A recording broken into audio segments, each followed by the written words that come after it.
Το 2012 η κεντρική ιστορία, μάλλον το κεντρικό σκεπτικό για τις όποιες εορταστικές εκδηλώσεις είναι η Νέα Θεσσαλονίκη. Νέα εννοώντας ότι μπαίνουμε στην δεύτερη εκατονταετία, νέα εννοώντας ότι είμαστε η πόλη με έναν πληθυσμό που ξεπερνάει το 12% σε νεανικό πληθυσμό, πανεπιστημιακό ξέρω εγώ και τέτοια. Και βέβαια δεν πρόκειται να χαλάσουμε λεφτά σε εθνικοαπελευθερωτικές ιστερίες.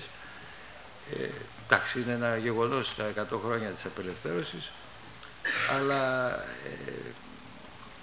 δεν ανάγκη δεν είναι αυτό το κύριο στοιχείο της ιστορίας, γιατί μην ξεχνάμε ότι το 1912 την απελευθέρωση την πληρώσαμε με την κρεαστική καταστροφή του 1922.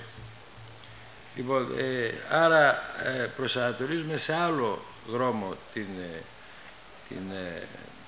την επέτειο αυτή, υπογραμμίζοντας την νεανικότητα της Θεσσαλονίκης.